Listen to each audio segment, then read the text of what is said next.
Hello, today we will guide you through how to sync Outlook emails with Gmail.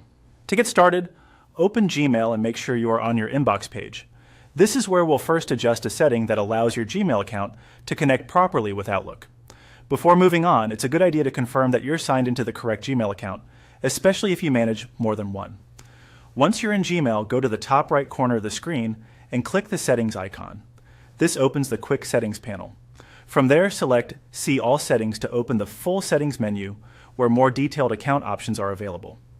Inside the settings page, click on the Forwarding and Pop IMAP tab. This section controls how other email apps and services can connect to your Gmail account. In order for Outlook to sync with Gmail, IMAP access needs to be turned on.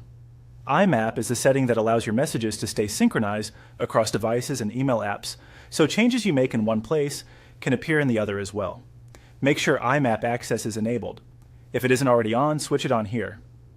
After that, click Save to apply the change. This step is important because if you leave the page without saving, Outlook may not be able to connect correctly later. Now that Gmail is ready, open Outlook. Once Outlook is on screen, go to the top right corner and click Settings. This will open Outlook's Settings panel where you can manage the accounts connected to the app. Next, click on Account. This section is where Outlook stores and manages linked email accounts. If you're using a work or personal version of Outlook, the layout may look slightly different, but the account area is typically easy to find within Settings. From there, click Add Account.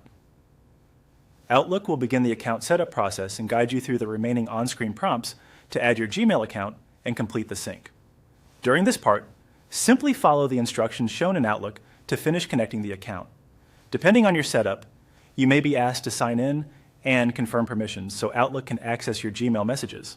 Once the process is complete, Outlook and Gmail should begin syncing your email. If the sync does not happen right away, give it a moment and check that the Gmail IMAP setting was saved correctly. With that done, your Outlook and Gmail accounts should now work together more smoothly.